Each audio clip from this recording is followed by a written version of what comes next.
I think this affects all Lexus vehicles. Let's see.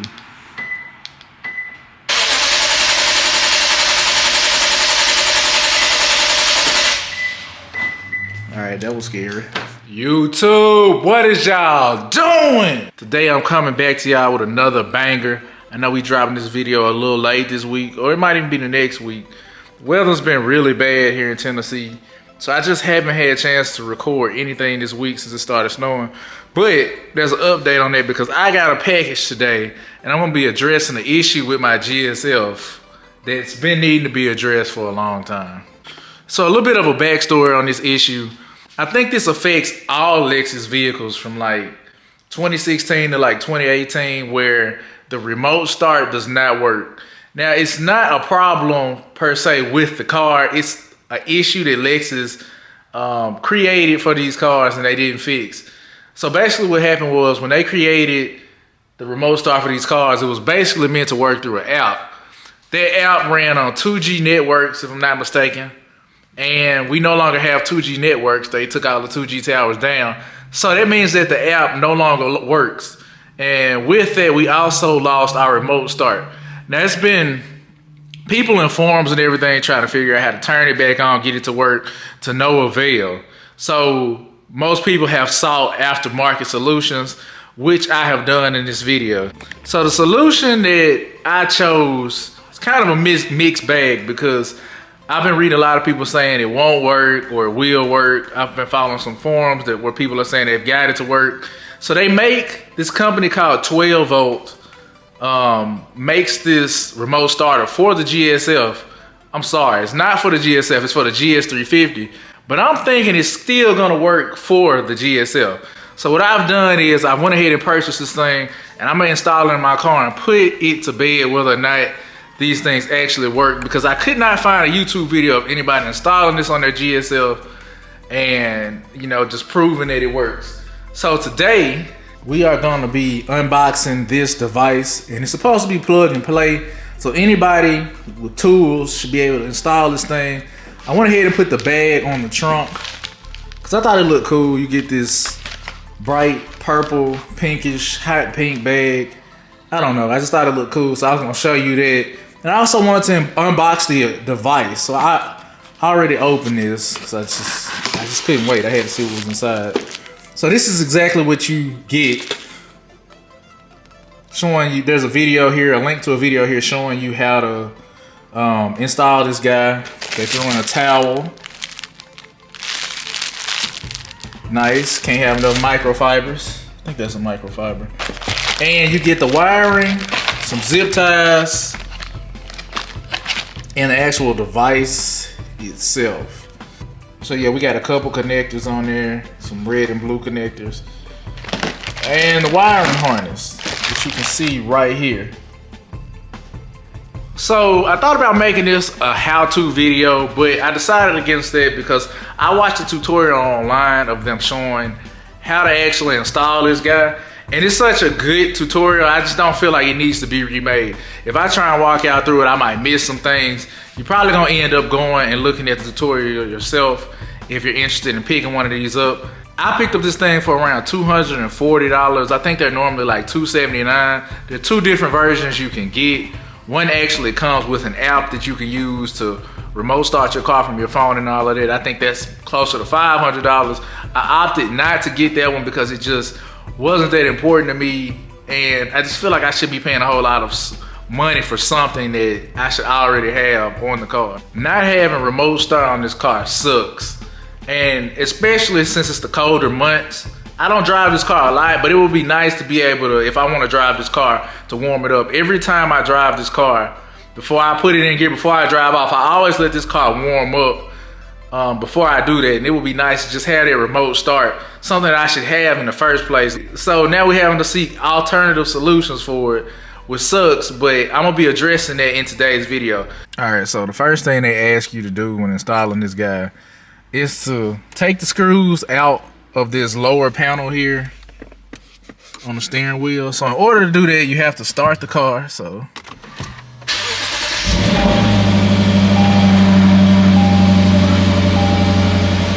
the reason why you need to start the car for that guy.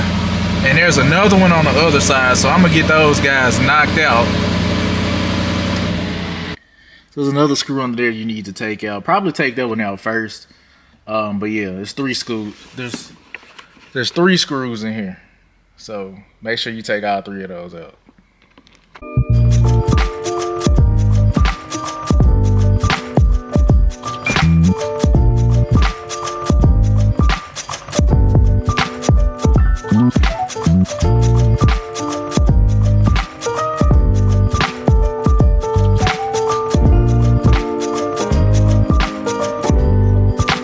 So once you get that panel out, you got 3 screws down here that you want to take out on this lower kick panel. So it's one right here, it's one in the middle, and it's another one over there.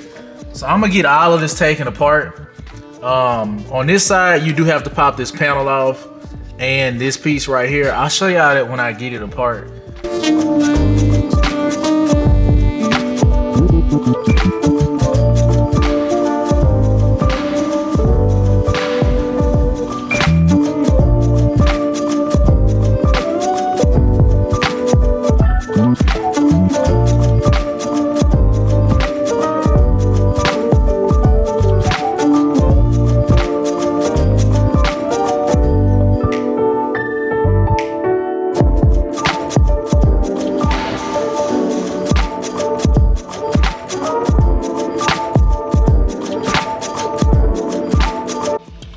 Alright, so this part of the video I'm probably not going to show a lot of.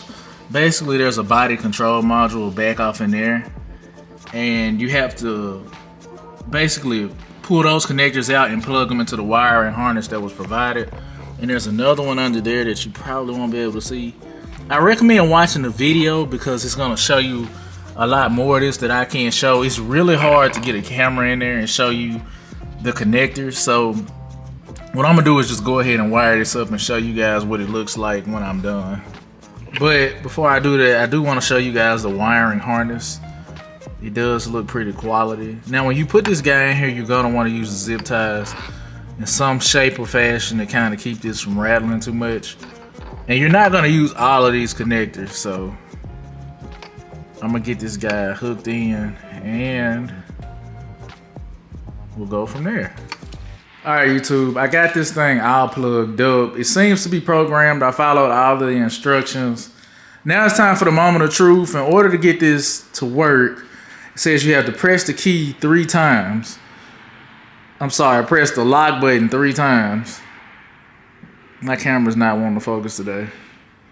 But you press the lock button 3 times and then it should remote start. So let's see.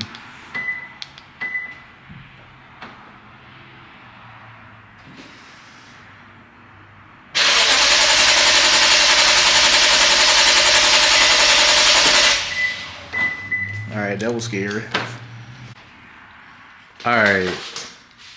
Before I tell y'all what I did, let's make sure this actually works now.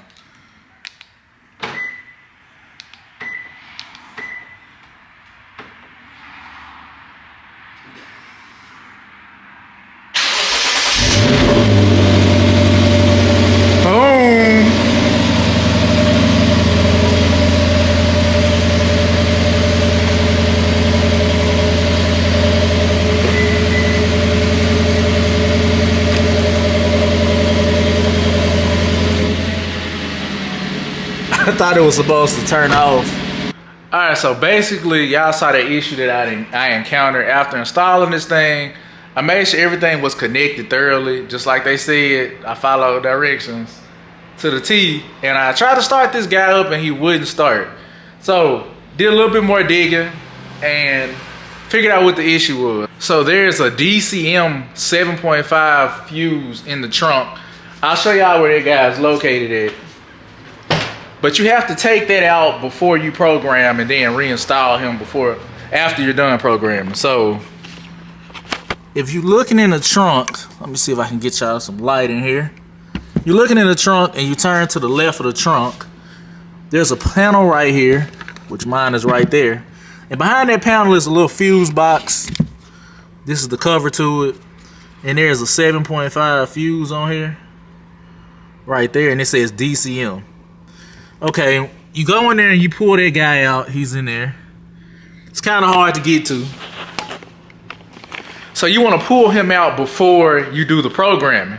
So what I had to do was completely disconnect the box so it can undo the programming, then redo the programming steps, and then put the DCM fuse back in there.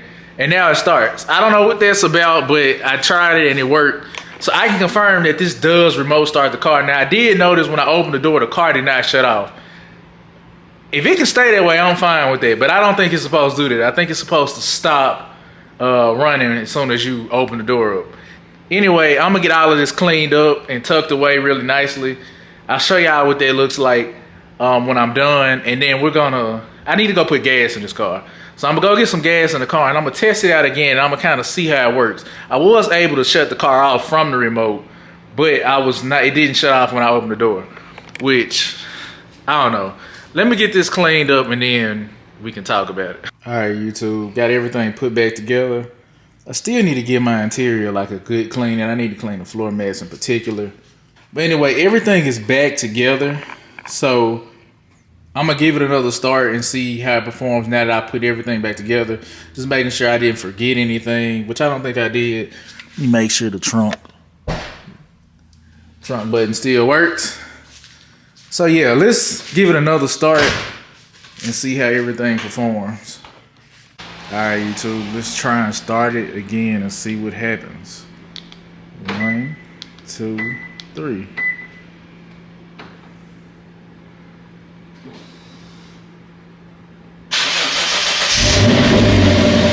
You can hear my battery getting kind of low, so I need to drive it around. I have to go get gas. I don't know how well y'all can see. I'm at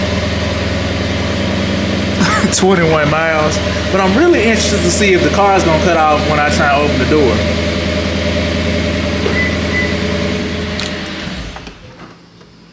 Yeah, it cut off that time. All right, YouTube, we made it back in the garage. It's actually a different day. I've been using the remote start for like a day now, and honestly, I'm gonna give it a pass. It works. So if you have a GSF or a Lexus from 2016 to 2018, I believe, any model I think they support. They didn't explicitly support the GSF, but they supported the GS350, which works with the GSF. I can confirm that in this video. So if you were hesitant about getting it, you didn't know if it would work or not, it does work. Only weird thing that I've noticed, it was a little glitchy getting it started. But the only weird thing that I've noticed is that I don't see the front lights come on when I remote start the car. So when you press the button 3 times, it's like the black backlights just flash, not the front. I haven't figured that out. I don't know why that is. I'm not sure that's an issue or not, but it would be nice to have the front lights flash also to let you know that the car is actually picking it up. But that's a small issue. Everything still works as well as you would expect. The car does shut off when you open the door. So unfortunately, you got to deal with it. Another thing that I noticed is that with my wife's remote start, you have to hit the key 3 times and hold it on the 3rd time. With this car, you just press the lock 3 times and it remote starts.